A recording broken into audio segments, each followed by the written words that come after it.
This the first motherfucking hater right here. You want to say, when people are like, well, why don't you like me? I just don't. Check this out.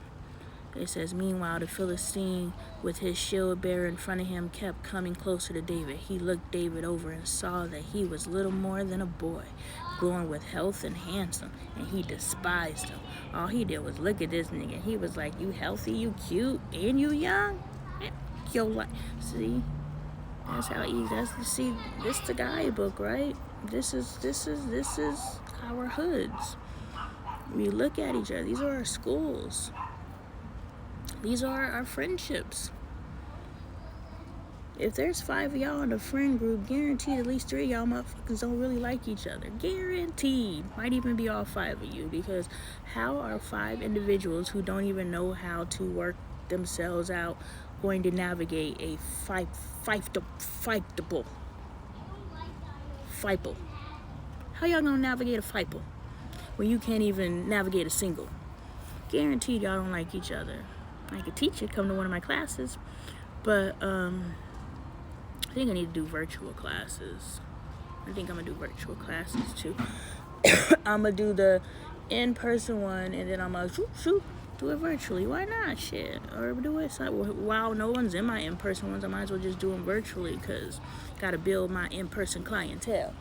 Michael, didn't I tell you to go walk over there? Stop making that boy walk a country mile to put the poop in the bag. Katie, don't walk to him no more. Make him come to you. You're just being a jerk. You gotta pick up the poop anyway. So stop making him walk to you. Go stand next to him. Be a help. Not a kinda sorta. You being a kinda sorta. We don't like kinda sortas. Be a help. Go walk over there with them. You got on shoes. Anyway. Y'all, they got us by the short and curlies, y'all. We gotta figure this out. I mean, I figured it out, but I need to help y'all figure it out. Y'all come down if it's a cost. I'm telling you, the sister circles are free.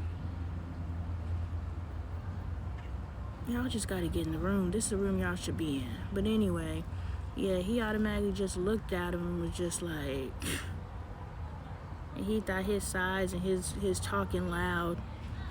David was like, nah, I come in the name of the one, the Lord Almighty, the God of the armies of Israel, whom you have defied. This day the Lord will deliver you into my hands, and I will strike you down and cut off your head. Dang, this is what he said. I wonder if he really did it. This very day I will give the carcass. Yes, it did. He did, because later I accidentally read. So you took his head. Let's read. Woo. Let me see. This very day I will give the carcasses of the Philistine army to the birds and the wild animals, and the whole world will know that there is a God in Israel.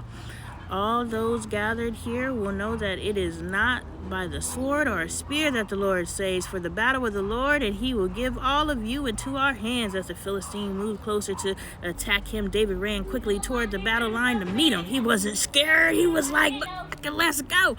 Reaching into his bag and taking out a stone, he slung it and struck the Philistine in the forehead. Boom! The stone sank into his forehead. And he fell face down on the ground like that. So David triumphed over the Philistine with the sling and the stone. He didn't do like y'all doing these goddamn scary movies, knock somebody down and run. No, make sure that you're dead. Yeah, what'd he do? Triumph over the Philistine with a sling and a stone without a sword in his hand, and struck down the Philistine and killed him. David ran and stood over him. He took hold of the Philistine's sword and drew it from the sheath. After he killed him, he cut off his head with the sword. I know that 9-foot-tall neck was pretty wide. When the Philistines saw that their hero was dead, they turned and ran. Then the men of Israel and Judah surged forward with a shout and pursued the Philistines to the entrance of Gath and to the gates of Ekron. The dead were strewn along the Shaaraim road to Gath and Ekron. When the Israelites returned from chasing the Philistines, they plundered their camp. David took the Philistines' heads and brought it to Jerusalem. He put the Philistines' weapons in his own tent. As Saul watched David going out to meet the Philistine, he said to Abner, commander of the army, Abner, whose son is that young man? I want you to stop. Abner replied, "As surely as you live, your majesty, I don't know." The king said, "Find out whose son that young man is." As soon as David returned from killing the Philistine, Abner took him and brought him before Saul with David still holding the Philistine's head. "Whose son are you, young man?" Saul asked.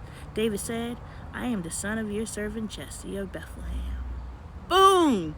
Saul's growing fear of David. Saul, you better be scared, because David is coming for your crown. Ooh, are y'all reading this Bible? It is so good. Oh, and if you want to, I do have previous Bible studies before I stopped going live. So, if you like the way I read the Bible, LoneeAppleton Live on YouTube.